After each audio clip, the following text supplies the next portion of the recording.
What up, all my loners and the zoners? It's that guy, John Eli Lopez. And I'm here to get you one step closer to being the king or the queen of the pencil. And then you might just earn your crown, right? I like this though. This was a gift, right? Okay, so today we'll be discussing the 10 most important lines when drawing. I'll be using my graphic pencil, letter F, and my kneaded eraser. I might not need it, but I'm going to keep it. Right? If you want to follow along, that's cool. You don't need a graphic pencil. A regular number 2 pencil is fine. As long as it has an eraser on it, because you might need it. Right? But let's get started. Line number 1 is the invisible line. When you are staring at a canvas or a blank canvas or a blank piece of paper, it can be intimidating. But you need to determine the invisible line. That is line number 1. And the invisible line is where the horizontal line and the vertical line meet. The center of your picture plane, whatever you are working on, you must determine that before you make one mark on there. You need to determine where those lines intersect. Because it's all about balance, asymmetry, and symmetry. You don't want to have something down here in the corner or up here and all this space down here. You need to figure out how you're going to lay out your design, right? If it's a sketchbook, you can go crazy, right? But if you're working on a piece, that is something you need to determine before you do anything else. Line number 2 would be line value. And I'm going to put value right here. Value. When you're sketching, when you're getting your ideas out, usually your value is a little light. When you're building up and you're confident with what you got, usually you get a little dark. Or you might just be doing that for the look of something, right? So you need, that is why that is one of the most important lines when drawing to me, is your line value, right? Number 3 would be your continuous line. Continuous line. I see a lot of artists, especially like beginners, you know, they sometimes they lack confidence, so they sketch their lines and it's a little shaky. Your line needs to be continuous and convey confidence. You need to just go for it. Even if you mess up, you need to just show some type of confidence or some type of direction that you knew what you wanted to do and you just went for it, right? So that is why that is one of the most important lines in my opinion, right? Number 4 would be thick and thin line. Thick and thin. Depending on what you're doing, it might call for a thicker line.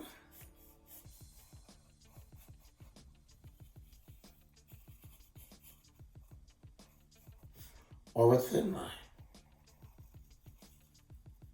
Depending on what you're working on. And of course, you're going to make that determination. But that's why that falls at number 4 for me. Number 5 is the outline. Say I'm doing a head. Let's put outline here. Outline. Because that determines the shape of what you are doing. It could be a circle. It could be a square. It could be a human head.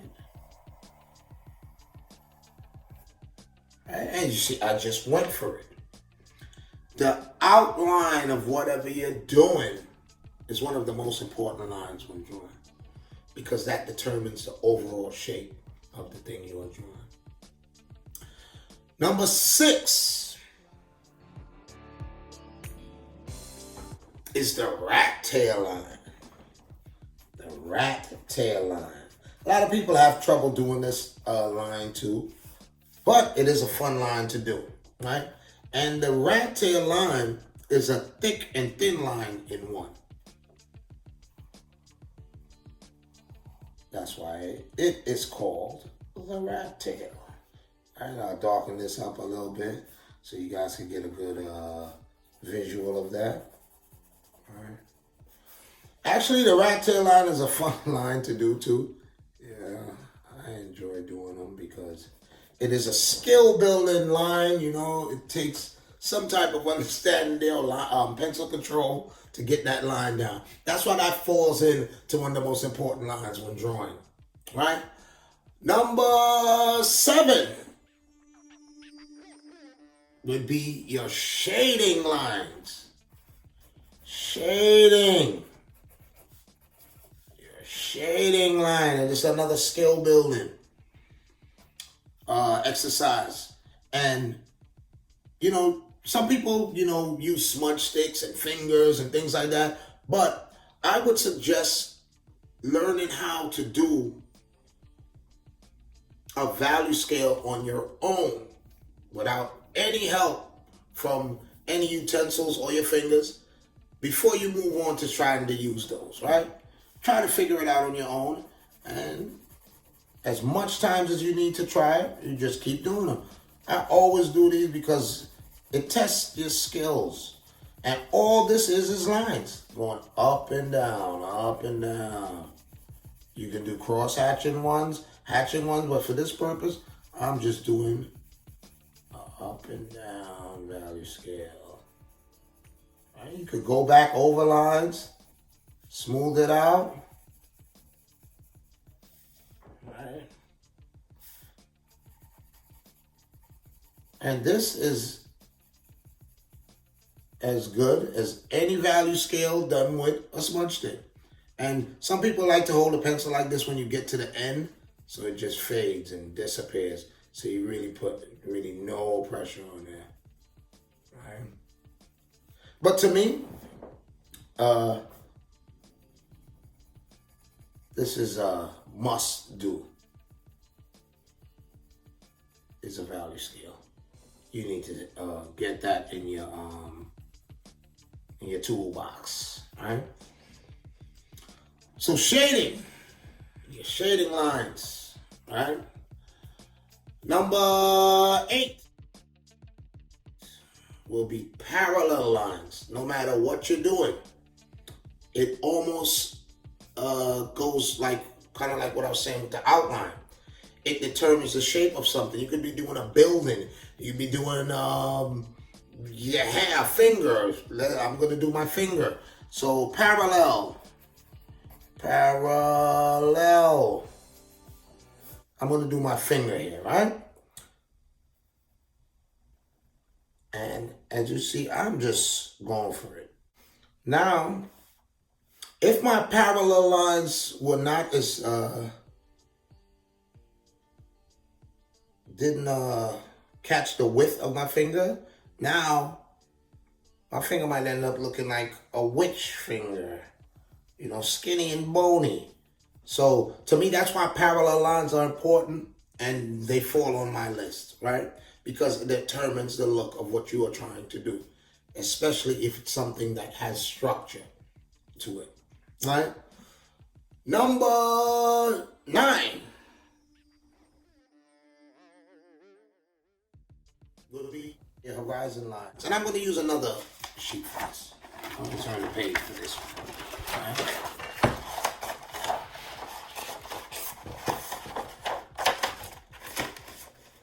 And this falls again definitely if you are doing scenery, right?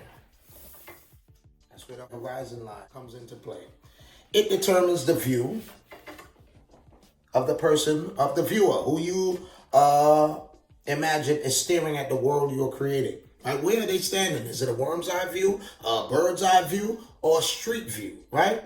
So for my purpose, I'm going to throw my horizon line directly in the middle, right? So give it like a street view, right? Because that determines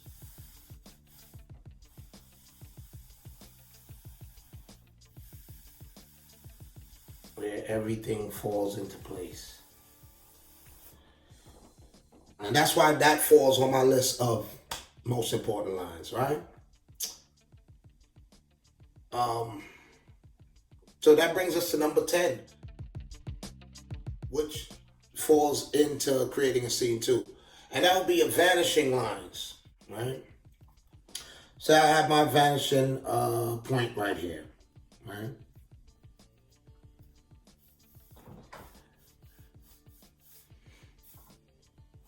I'm just going to create a quick scene. Say I'm doing a building here. And this is something, of course, you know, if you are doing something like buildings, you can come now after you sketch it out with your ruler and get your lines tighter. But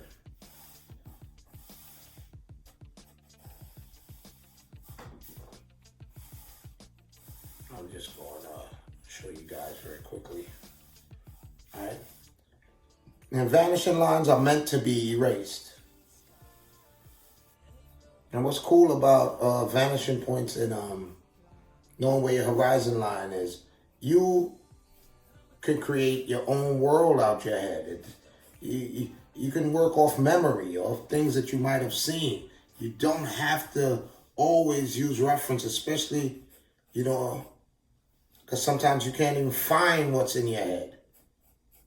So knowing these type of things does help you create worlds. All right. And depending, now we get into the need of the eraser, I'm going to just break these windows up right here a little bit. All right. And if you see, I'm using my vanishing line for my windows. I could have another floor here of windows here, right? So definitely, that's why vanishing lines falls into my list of 10 most important lines. Some more windows could be down here, some more down here. And the reason I'm not going to finish it, for not only for time, but I just want to show you guys how it's beginning to build up, right? Other buildings could be back here. Actually, I'm going to just throw a little sidewalk here. Even if I wanted like some street poles, those can be offset. They don't have to be perfectly straight up and down. All right. Can have a street coming here. Even if I wanted to have some cars here, another building down here, a shorter one or a taller one, depending on what you're working with. Another block could have started here. This could have been a street, a turn street here. Just want to show you guys how, you know, these things, the world you're creating could just continue. Mountains could be back here. Clouds up here, all right?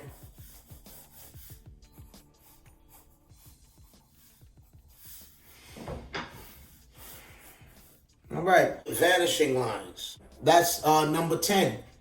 I hope you guys enjoyed this video.